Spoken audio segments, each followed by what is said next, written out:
الحمد لله نحمده ونستعينه ونستغفره ونعوذ بالله من شرور أنفسنا ومن سيئات أعمالنا. قال النبي صلى الله تعالى عليه وسلم: الصلاة عماد الدين، فمن أقامها أقام الدين، ومن هدمها هدم الدين، أو كما قال رسول الله صلى الله عليه وسلم. اللهم صل على النبي الأمي وعلى آله وسلم تسليما كثيرا كثيرا. میرے محترم بھائیوں، اللہ رب العزت نے ہمیں جو یہ زندگی عطا فرمائی ہے، کبھی تو ہمیں سوچنا چاہیے کہ ہمارے پیدا ہونے کا مقصد کیا ہے. بیان ہم اور آپ روزانہ سنتے ہیں، جلسے جلوس ہوتے ہیں، لیکن کبھی ایک مرتبہ لمحے فکر کے طور پر سوچ لینا چاہیے کہ ہم کیوں زندہ ہیں، ہمیں کس نے زندگی دی ہے اور کیوں دی ہے، اس کی وجہ کیا ہے. سب سے پہلی چیز جو ہے، انسان کو اس بات پہ غور کرنا چاہیے کہ جب ہم دنیا کا کوئی کام کرتے ہیں، چاہے وہ کسی بھی چیز سے متعلق ہو، تو کوئی نہ کوئی خواب ہماری آنکھوں میں بسا ہوا ہوتا ہے. کوئی آدمی ملازمت کرتا ہے، کسی نے دکان کر رکھی ہے، جو آدمی جس کاروبار میں جس لائن میں مشغول ہے، اس کا ایک خواب ہے کہ ہم اس کام کو اس لیے کر رہے ہیں تاکہ اس سے ہماری آمدنی ہو، جس کے ذریعے ہم اپنی اور اپنے بچوں کی پرورش کر سکیں. جو آدمی تعلیم حاصل کر رہا ہے، اس کا مقصد یہ ہے کہ ہم معاشرے میں کچھ کرنا چاہتے ہیں. غرض یہ کہ آدمی جب کوئی بھی چھوٹا سے چھوٹا کام کرتا ہے تو اس کا ایک مقصد پیش نظر ہوتا ہے کہ ہم یہ کام اس لیے کر رہے ہیں. اسی طرح ہمیں کبھی غور کرنا چاہیے، سوچنا چاہیے کہ ہم زندگی جی رہے ہیں تو زندگی کا اختیار کس نے دیا ہے. جب ساری چیزیں مقصد کے تحت ہیں، ہر چیز بامقصد ہے، تو یہ جو زندگی 60 سے 70 سال کی ملی ہے، اتنی لمبی عمر اور یہ جوانی اور یہ بڑھاپا، یہ سب بے مقصد ہو جائے گا کیا؟ آخر کسی کام کے لیے تو دیا گیا ہوگا نا. اس بات پر جب تک انسان غور نہیں کرے گا، واللہ انسان کبھی اپنی اور اپنے آل و اولاد کی تربیت کے بارے میں، ان کی اصلاح کے بارے میں کبھی سوچ ہی نہیں سکتا. جب تک آپ یہ نہیں سوچیں گے کہ ہمارا مقصد زیست کیا ہے، ہماری زندگی کا مقصد کیا ہے، آپ اس وقت کچھ نہیں کر سکتے ہیں. نہ دنیا میں کامیاب ہو سکتے ہیں، نہ دنیا کے بعد آخرت میں کامیاب ہو سکتے ہیں. اگر آپ کا خواب ایک اچھا ڈاکٹر بننے کا ہے، اگر آپ کا خواب ایک اچھے انجینئر بننے کا ہے، تو اس کے لیے آپ کو پہلے تعلیمی آرزیاں کرنی پڑیں گی. تعلیم کے لیے کبھی گھر چھوڑ کے جانا پڑے گا، تو کبھی پریشانیوں کے ساتھ اسباب و وسائل نہ ہونے کے باوجود آپ کو اسکول اور کالج کا دروازہ دیکھنا پڑے گا. تب جا کر کے آپ معاشرے میں ایک ڈاکٹر، ایک پروفیسر کی حیثیت اور ڈگری حاصل کر سکیں گے. ٹھیک اسی طریقے سے اگر آپ کو اپنی زندگی کو کامیاب بنانا ہے، تو جب تک اس زندگی کا مقصد آپ نہیں سوچیں گے، آپ کبھی بھی اپنی منزل کو پہنچ نہیں سکتے. اس کی ایک بہت آسان مثال، بیٹھ جائیں، میں سنتوں کا ٹائم دیا جائے گا انشاءاللہ. اس کی ایک بہت آسان مثال یہ ہے کہ اب اگر آپ مسجد سے باہر نکلیں یا اپنے گھر سے باہر نکلیں، تو ایک راستہ نہیں ہے یہاں پر دسیوں راستے ہیں. کوئی دائیں جا رہا ہے، کوئی بائیں جا رہا ہے، کوئی سیتا پور، کوئی شہر بازار، ہر طرف راستے جا رہے ہیں. جب تک آپ نے اپنے ذہن میں کوئی منزل متعین نہیں کی ہے کہ ہمیں جانا کدھر ہے، تو آپ کس راستے پہ جائیں گے؟ اگر آپ کو شہر بازار جانا ہے تو آپ کو مخصوص راستے پہ جانا پڑے گا، تب پہنچیں گے نا. اگر آپ کو سیتا پور جانا ہے، آپ دائیں طرف بائیں طرف جائیں، نہیں پہنچ پائیں گے. پہلے آپ کو دیکھنا ہوگا ہمیں جانا کہاں ہے. پتہ چلا کہ سیتا پور جانا ہے تو سیتا پور کے راستے پر چلنا پڑے گا، تب آپ سیتا پور پہنچیں گے، ورنہ ہرگز نہیں پہنچیں گے۔ ساری دنیا میں راستے پھیلے ہوئے ہیں، آپ ساری زندگی چلتے رہیں لیکن اپنی منزل پر اس وقت تک نہیں پہنچ سکتے ہیں جب تک آپ اپنی منزل اور اپنے ہدف کو طے نہ کر لیں۔ زندگی کا بھی ایک راستہ ہے، جب تک ہماری زندگی کا کوئی ہدف، اس کی کوئی منزل متعین نہیں ہوگی، اس وقت تک ہم اپنے اس راستے تک، اس مقام اور منزل تک نہیں پہنچ سکتے ہیں جہاں تک ہمیں پہنچنا ہے۔ ہماری منزل کیا ہے؟ ہماری منزل ہے اللہ کو پا لینا، اللہ کو منا لینا۔ اور یہ منزل کب ملے گی ہمیں؟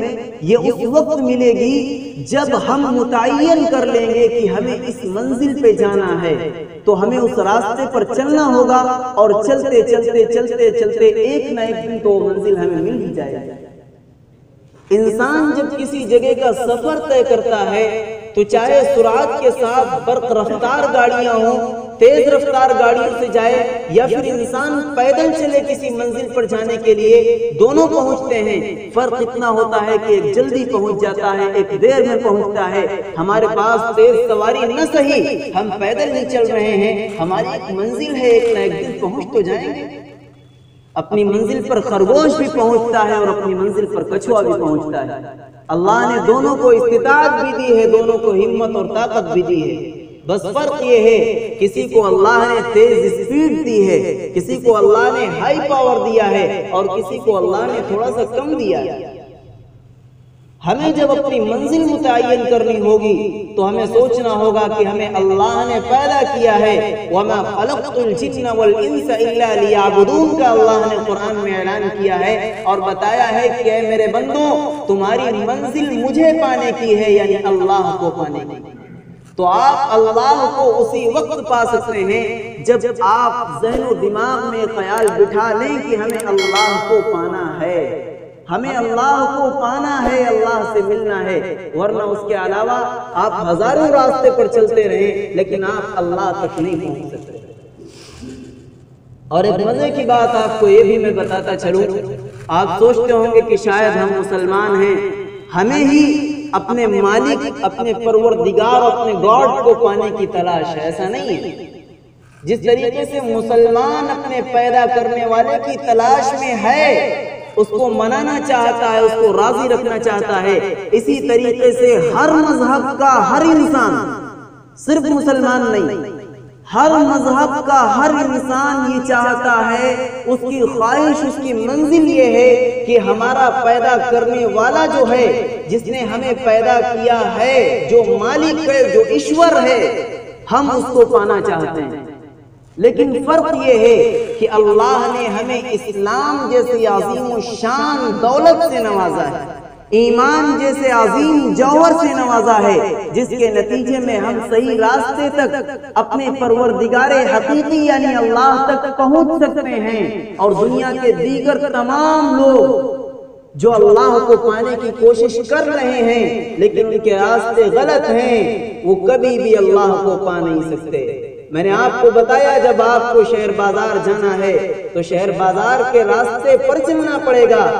اسلام کے ماننے والے جو لوگ ہیں، جو اپنے آپ کو مسلمان کہتے ہیں، جب وہ اپنی منزل طے کرتے ہیں اللہ کو پانے کی، تو وہ لوگ وہ راستہ اختیار کرتے ہیں جو راستہ اللہ تک پہنچتا ہے۔ اور جو غیر اللہ کو ماننے والے ہیں، وہ جب اللہ کو پانے کی کوشش کرتے ہیں، اللہ کو تلاش کرتے ہیں، تو وہ ایسا راستہ اختیار کرتے ہیں جو راستہ اللہ تک پہنچتا نہیں ہے۔ تو اللہ نے یہ ایک عظیم الشان دولت اور نعمت ہمیں دی ہے جس کو ہم اور آپ اسلام کے نام سے جانتے ہیں۔ اسلام ہمارے دلوں میں ہے، ایمان ہمارے دلوں میں ہے۔ جب تک ایمان کی چنگاری، جب تک ایمان کو شعلہ ہمارے دلوں میں ہے، مسلمانوں مایوس ہونے کی ضرورت نہیں ہے، ہم کچھ بھی کر سکتے ہیں۔ میں نے مانا میرے مسلمان نوجوان، میرے مسلمان بزرگ ضرور بے نمازی ہو گئے ہیں، بڑی تعداد ہے جو نماز نہیں پڑھتے ہیں، لیکن اس کا مطلب یہ تو نہیں ہے کہ وہ مسلمان نہیں رہ گئے، اس کا مطلب یہ تو نہیں ہے کہ ان کے دلوں میں ایمان نہیں رہ گیا۔ نہیں مسلمانوں، ایسا نہیں ہے۔ آپ اپنے اندر جھانک کر کے کبھی دیکھیں، آپ ایک وقت کی نماز نہ پڑھتے ہوں، لیکن جہاں پر اللہ کی بات آ جائے، نبی کی بات آ جائے، قرآن کی بات آ جائے، مسلمان کو اس کی غیرت جھنجھوڑنے لگتی ہے کہ اے فلاں تیرا نام محمد ہے، تیرا نام احمد ہے، تو اسلام کا ماننے والا ہے، تیرے سامنے اسلام کی بے حرمتی ہو، تیرے سامنے کوئی تیرے نبی کی شان میں زبان کھول دے۔ جب یہ انسان کے اندر ولولہ اور جوش پیدا ہوتا ہے تو کیا مطلب؟ ثابت ہوتا ہے کہ آپ کے اندر ایمان ہے۔ اگر ایمان نہیں ہوتا تو یقیناً اللہ کے خلاف کوئی زبان کھولے یا رسول اللہ کے خلاف کوئی زبان کھولے، آپ کے ذہن و دماغ میں کوئی بات حرکت کرنے والی نہیں تھی۔ معلوم ہوتا ہے کہ ہمارے اور آپ کے دلوں میں اور ہمارے وہ مسلمان جو نمازوں کے پابند نہیں ہیں، میں ان سے بھی کہنا چاہتا ہوں مسلمانوں، مایوس ہونے کی ضرورت نہیں ہے۔ تمہارے اندر ایمان جیسی قیمتی چیز موجود ہے، ایمان کی قیمتی چنگاری تمہارے دل و دماغ سے بجھی نہیں ہے، صرف دب کے رہ گئی ہے۔ مسلمانوں، جس دن آپ ایک قدم اٹھائیں گے، آپ اپنے آپ کو حرکت میں لائیں گے، اللہ کی قسم آپ کے اندر ایمان کا وہ شعلہ، ایمان کی وہ چنگاری جو آپ کے دلوں میں دب چکی ہے، اس کو اللہ رب العزت ایک مرتبہ پھر تقویت دیں گے اور آپ اسلام کے راستوں پر چل پڑیں گے۔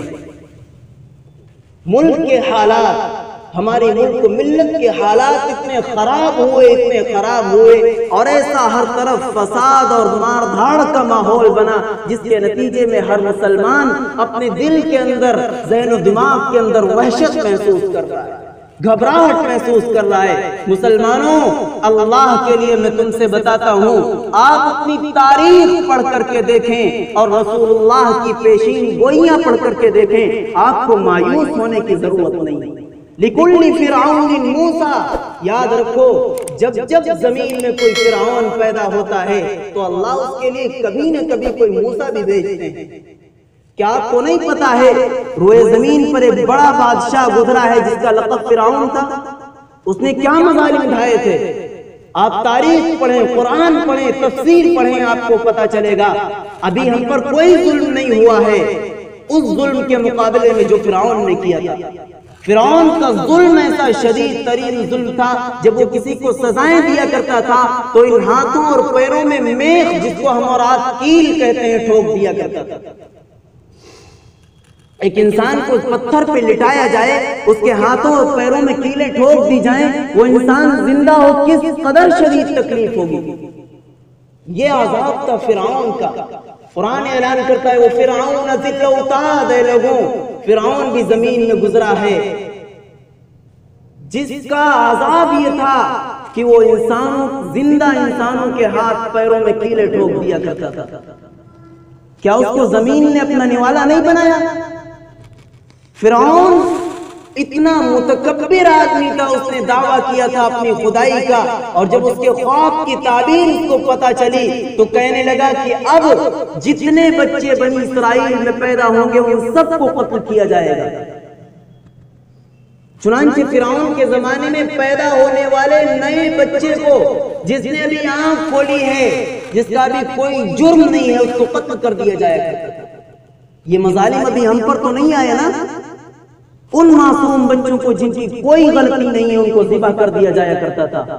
اللہ نے ایسے حالات میں جب بچے زندہ ذبح کیے جا رہے تھے، اس فرعون کو غرق کرنے کے لیے اسی وقت حضرت موسیٰ علیہ السلام کو پیدا فرمایا، اور صرف پیدا ہی نہیں کیا بلکہ ان دنوں میں جب بچوں کو قتل کیا جا رہا تھا، حضرت موسیٰ کو اللہ نے بچا کر کے دکھایا، اور صرف بچایا ہی نہیں، بچانے کے بعد اللہ رب العزت نے اسی موسیٰ کے ذریعے سے فرعون کو سمندر میں غرق بھی کروایا۔ اس لیے میرے مسلمانوں، میں آپ کو بتا دوں، حالات چاہے جتنا خراب ہو جائیں، آپ کبھی تاریخ پڑھ کر کے دیکھیں، آپ کو مایوس ہونے کی ضرورت نہیں ہے۔ میرے نبی کی پیشین گوئیاں جو ہمارے بارے میں موجود ہیں، کبھی وہ جھوٹی نہیں ہو سکتی ہیں۔ ایک ایک بات میرے نبی کی اس طرح صادق آ رہی ہے، جس طریقے سے چڑھتے ہوئے سورج پر ہمیں کوئی شک نہیں ہوتا ہے، اس طریقے سے میرے نبی کی ایک ایک پیشین گوئی صادق آ رہی ہے۔ ایک ایک بات میرے نبی کی سچی ہے، ایک ایک فرمان میرے نبی کا بالکل سچا ثابت ہوتا چلا رہا ہے۔ مسلمانوں، آپ کیوں مایوس ہیں؟ اپنے ذہن و دماغ سے اس مایوسی کے خمار کو نکال دیں۔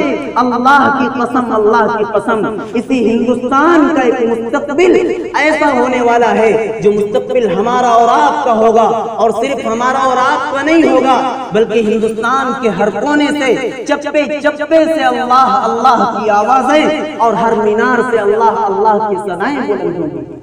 آپ کیا سوچتے ہیں کہ آج اگر اہل اسلام مغلوب ہو گئے ہیں تو کبھی غالب نہیں آئیں گے کیا؟ یاد رکھو، الحق یعلو ولا یعلی علیہ، اللہ نے حق بات کے اندر تقویت دی ہے، اللہ نے حق بات کو ایسا مضبوط کیا ہے کہ آج اگر وہ دب بھی جائے تو کل پھر اسی کا غلبہ ہونے والا ہے۔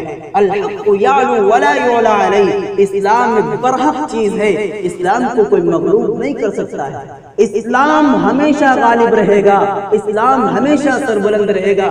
ہم اور آپ مسلمان ہیں، اسلام کے ماننے والے ہیں، اپنے دلوں میں ایمان کی شعاعوں کو روشن کرنے والے ہیں۔ جب آنے والے وقت میں اسلام بلند ہوگا تو کیا مسلمانوں کا سر فخر سے بلند نہیں ہوگا؟